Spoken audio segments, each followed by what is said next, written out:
है आज के समाचार। मधुमक्खी पालन कृषि एवं बागवानी की सहायक गतिविधि के रूप में स्वरोजगार का बेहतर साधन है। बीते वर्षों में शहद की मक्खियों के व्यवसाय से अधिक लाभ होने के चलते किसानों का इस व्यवसाय की ओर लगातार रुझान बढ़ रहा है। खेती करने वालों के लिए ये सस्ता एवं कम मेहनत वाला और अतिरिक्त आमदनी का स्रोत तो है ही, साथ ही कम भूमि वाले किसानों के लिए मधुमक्खी पालन एक लाभप्रद व्यवसाय भी है। हिमाचल सरकार मधुमक्खी पालन व्यवसाय को स्वरोजगार के उत्तम साधन के रूप में प्रोत्साहित कर रही है। मुख्यमंत्री श्री जयराम ठाकुर का इस ओर विशेष जोर है कि युवाओं को इस व्यवसाय को अपनाने को प्रोत्साहित किया जाए। इस मकसद से मुख्यमंत्री मधु विकास योजना शुरू की गई है, जिसके तहत लोगों को अनेक सुविधाएं एवं उपदान दिया जा रहा है। इसी क्रम में मंडी जिला में भी मधुमक्खी पालन गतिविधियों को बढ़ावा दिया जा रहा है।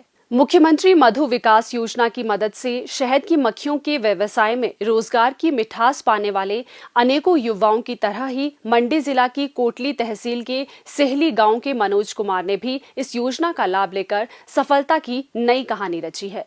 मनोज बताते हैं कि उन्होंने दिसंबर 2018 में मधुमक्खियों के 50 बक्सों के साथ काम शुरू किया था। इसके लिए उन्हें प्रदेश सरकार से 1,76,000 रुपए की सहायता मिली थी। उनका कहना है कि सरकार की ये मदद उनका जीवन बदलने वाली साबित हुई। उन्होंने सरकारी सहायता के 1,60,000 रुपए मधुमक्खी और बक्सों की खरीद पर और 16,000 रुपए जरूरी उपकरण खरीदने के लिए खर्च किए। 50,000 रुपए अपनी बचत से उपयोग कर काम को गति दी। इसमें बागवानी विभाग सुंदरनगर और नौणी विश्वविद्यालय से मोन पालन और रानी मक्खी तैयार करने को लिया प्रशिक्षण उनके बड़े काम आया। वे सालाना करीब 25 क्विंटल के करीब शहद उत्पादन कर रहे हैं, जिसकी प्रति किलो कीमत 500 से 700 रुपए के करीब है। इसके अलावा बागीचों में पॉलिनेशन सहायता के लिए बागवान उन्हें प्रति बक्सा 1,000 रुपए की अदायगी करते हैं। पता चला कि बागवानी विभाग से कोई मुख्यमंत्री मधु विकास योजना आरंभ हुई है, तो मैं बागवानी ऑफिस गया, वहाँ से पता किया। उन्होंने पूरी की पूरी स्कीम बताई और मैंने जो है 2018 में जो है 50 बॉक्स पंजाब राजपुरा से 50 बॉक्स खरीदे। ये व्यवसाय रानी से जुड़ा हुआ है। जैसे कि मधुमक्खियों का काम करेंगे, इसमें पूरे सब बॉक्सों में एक एक रानी होती है जो वो पूरा काम करेगी। और ये काम रानी पे ही डिपेंड है सारा। जो रानी अच्छी होगी तो आपका बॉक्स अच्छा हो गए, अगर रानी बेकार हो, मतलब पुरानी रानी हो जाएगी, बूढ़ी रानी हो जाएगी, तो बॉक्स आपका काम नहीं करेगा। इसलिए वो प्रशिक्षण दिया, उससे हमें बहुत बेनिफिट हुआ। उसी के दम पे हमने मतलब 50 बॉक्स से 250 बॉक्स के करीब हमने रानी बनाई, मतलब तभी इतना हो पाया। और मतलब अब 2020 में मतलब पूरे खर्चे निकाल के मतलब 3 लाख के आसपास जो है हमारी शुद्ध आय हुई। मतलब जब सीजन पड़ेगा हमारा दिसंबर में मक्खियों का सीजन चलेगा, तो मतलब 3-4 आदमियों को हम रोजगार भी देते हैं जी।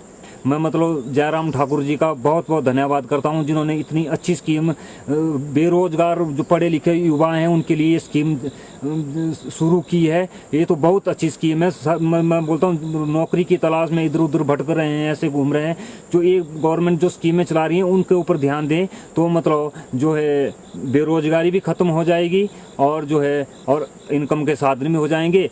मुख्यमंत्री मधु विकास योजना के तहत बीते 3.25 सालों में मंडी जिला में 1,213 किसानों को करीब 85 लाख रुपए की आर्थिक सहायता दी गई है।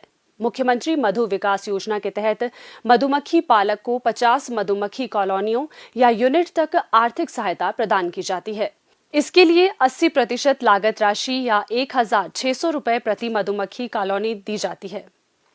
प्रदेश सरकार द्वारा ग्रामीण क्षेत्रों में लोगों की आर्थिकी सुदृढ़ करने के लिए कई महत्वाकांक्षी योजनाएं और कार्यक्रम चलाए जा रहे हैं। लोगों को स्वरोजगार के साधन उपलब्ध करवाने के लिए स्वयं सहायता समूह को विशेष रूप से प्रोत्साहित किया जा रहा है। कोविड-19 के संकट के दौरान जिला सिरमौर की ग्राम पंचायत आमबाला सैनवाला की महिलाओं के आस्था स्वयं सहायता समूह सैनवाला ने एक अनूठी पहल की है। आस्था स्वयं सहायता समूह की महिलाओं ने ग्राम पंचायत प्रधान श्री संदीपक के मार्गदर्शन में बांस से ट्री गार्ड बनाने का कार्य आरंभ किया है। स्थानीय स्तर पर बांस की बहुतायत उपलब्धता के चलते इन महिलाओं ने घरेलू कामकाज निपटाने के बाद सामूहिक तौर पर बांस के ट्री गार्ड बनाने आरंभ किए। ये वो महिलाएं हैं जो निरंतर मनरेगा में भी कार्य करती थी और आज हमारे प्रेरित करने पे इन्होंने अपने आप को स्वावलंबी बनाने के लिए बैम्बू के ट्री गार्ड बनाने शुरू किए हैं। तो बहुत ही अच्छा रोजगार का साधन इन महिलाओं को मिला हुआ है और बहुत खुश ये महिलाएं नज़र आ रही हैं कि इन्हें एक अच्छा साधन आजीविका कमाने का मिला है। समूह की प्रत्येक महिला एक दिन में 2 से 3 ट्री गार्ड बना लेती है। आजकल बरसात के मौसम में अधिकतर लोग अपनी जमीन में पौधारोपण का कार्य कर रहे हैं, परंतु जंगली जानवरों और पशुओं से पौधों को बचाना उनकी एक प्रमुख समस्या है। इस समस्या के समाधान के लिए ट्री गार्ड की काफी मांग है, जिसके चलते इन महिलाओं को अपने उत्पाद को बेचने में सहूलियत हो रही है। ये ट्री गार्ड पर्यावरण के अनुकूल भी है। यहाँ पे कोरोना की वजह से आजकल कोई भी रोज़गार नहीं था, सब घर में बेरोजगार बैठे हैं। हमने ट्री गार्ड बनाने शुरू किए हैं और हमारी जो ग्रुप की महिलाएं हैं बड़े आराम से हम एक दिन में 2 से 3 बना देते हैं, जितनी महिलाएं होते हैं उस हिसाब से, और अच्छे बिकते हैं। जैसे हमारे यहाँ बैम्बो बहुत ज़्यादा है जंगल में, तो हमने सोचा कि चलो बैम्बो से ये ट्री गार्ड्स हम तैयार करें। हमारे लिए भी आसान है बनाने के लिए, और इसी जैसे 1-250 रुपये में बनता है ये, तो हम दिन में मतलब 2 बना लेते हैं। हम दिन में 500 रुपये कमा लेते हैं दिन में। इससे हमारी आमदनी बहुत अच्छी हो रही है। लोगों का बांस के बने ट्री गार्ड के प्रति उत्साह देखकर अब बांस के झाड़ू बनाने की योजना पर भी कार्य किया जा रहा है। आस्था स्वयं सहायता समूह की इन महिलाओं की कामयाबी को देखते हुए और महिलाएं भी इस प्रकार के उत्पाद बनाने के कार्य से जुड़ने लगी है। बांस के उत्पाद तैयार करने से जहां महिलाओं की आर्थिक स्थिति मजबूत हुई है, वहीं उनके समय का भी सदुपयोग हो रहा है। प्रदेश में कोरोना संक्रमण की जांच के लिए आज 2032 लोगों के सैंपल लिए गए, जिनमें से 217 लोगों की रिपोर्ट नेगेटिव पाई गई है, जबकि 1810 लोगों की रिपोर्ट आना बाकी है। अभी तक 2,28,402 लोगों की जांच की जा चुकी है, जिनमें से 2,18,859 सैंपल की जांच नेगेटिव पाई गई है। प्रदेश में कुल 7,111 लोगों में कोरोना वायरस के संक्रमण की पुष्टि हुई है, जिनमें से 5,021 लोग इस बीमारी से ठीक हो चुके हैं और 1,990 व्यक्ति उपचाराधीन हैं। अंत में इतना ही। कल फिर होगी मुलाकात। दीजिए इजाजत। नमस्कार।